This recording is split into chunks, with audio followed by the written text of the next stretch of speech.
Hello everybody, welcome to the channel. I'm Steve. In a previous video I talked about part of my retirement plan was becoming debt-free. Because I retired earlier and didn't follow that plan, I didn't retire completely debt-free, but I was pretty close. I didn't have a lot of bills, and so that worked out okay. But in looking back, I wonder if being debt-free in retirement is the right thing. I don't know. I mean, I'm a baby boomer. A lot of you are, and we were taught to pay our bills, to try to have as little debt as possible. So that's what I did. But like a lot of people, when I was younger, in my early 20s, I found this incredible thing called a credit card. And like a lot of people, man, I used that credit card like nobody's business because it let me buy all the stuff that I couldn't really afford. And it let me do things that I really didn't have the money to do.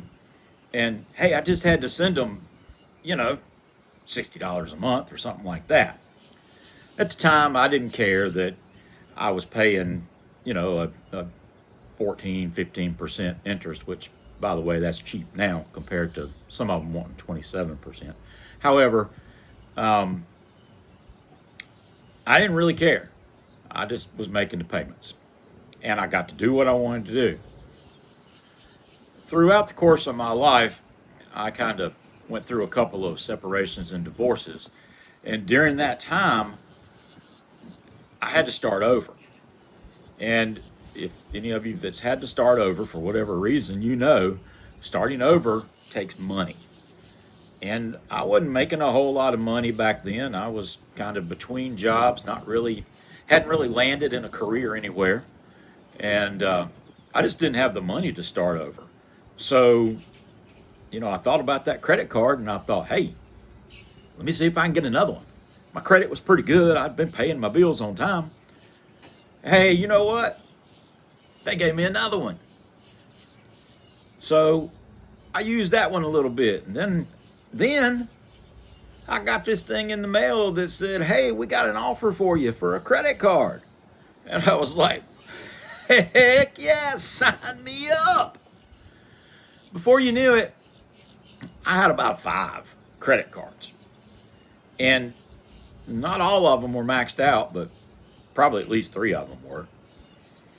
And, within 10 or 12 years, I had a lot of credit card debt.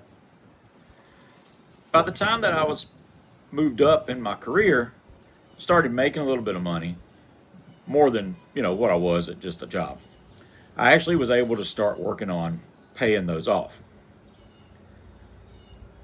But again, I look back at that whole theory. I don't know if it's right or wrong. There were guys that worked with me by the time I was, I don't know, in my 40s, late 40s, and I was trying to pay off my debt. And there were guys that worked with me that were like I was before.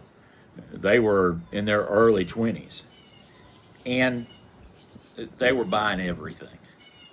The old joke in emergency services is the first thing a guy does when he gets a job with the fire department or EMS or law enforcement is he goes and he buys a new truck.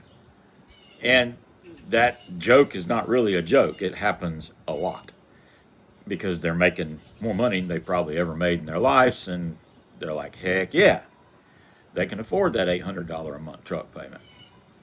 But I had one guy specific that worked with me.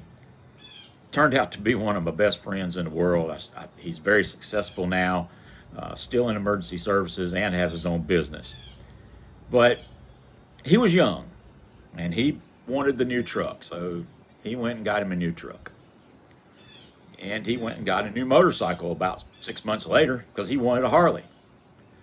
It wasn't too much later, maybe the next summer, he had a new boat.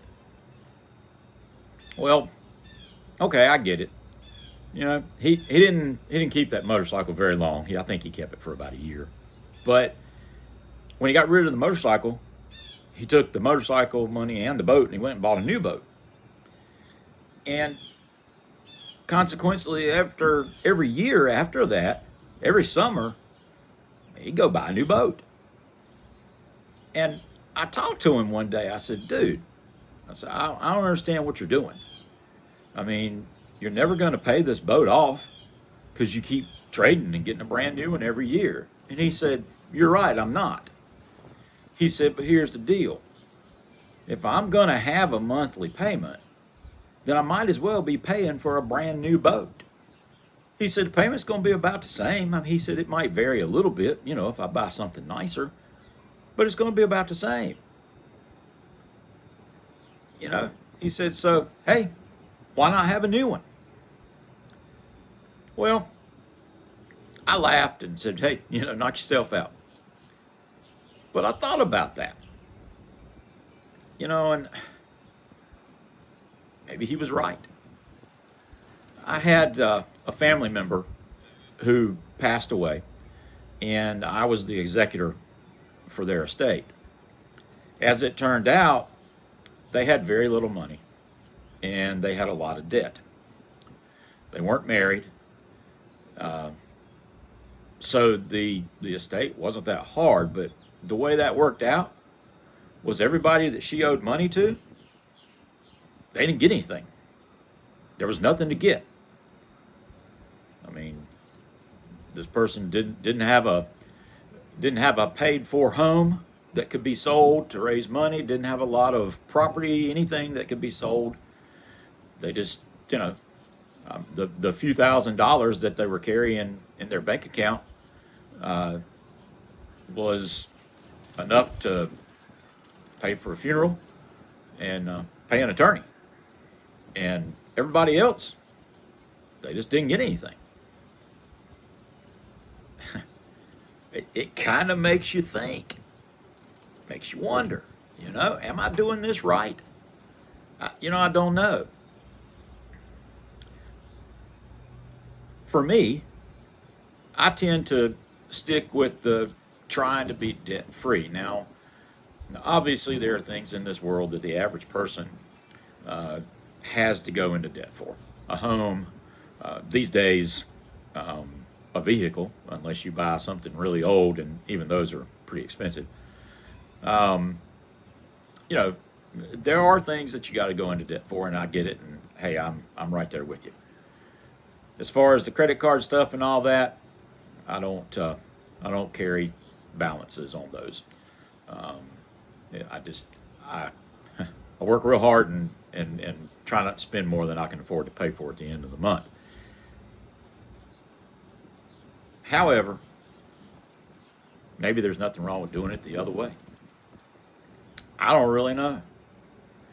My buddy at the emergency services place I was talking about, he's doing great.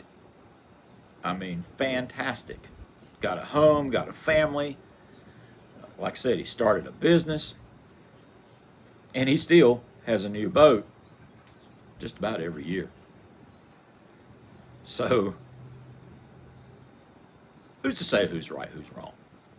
I guess it's like everything else. It's personal preference. It's whatever you feel comfortable with. Maybe it's generational. I have no idea. I do know that younger generations, they think about finances along with a lot of other things differently than I do as a baby boomer. I'm a late baby boomer, by the way, in the 60s, just before it ended. So I missed out on those good 50 years. They say those were the best years for the boomers. But anyway, it's whatever you want to do, whatever works for you. For me, I guess I'm going to stick with trying to be debt free. although I question it all the time. Just to throw this out there, once again, I'm not a financial advisor. I'm not a retirement planner. And the opinions I'm giving you are my own. What works for me may not work for you. Also, just to be clear, this channel, we did this channel to talk about retirement and help other retirees. I've had a couple of comments that tried to pull politics into the conversation. We're not going to do that.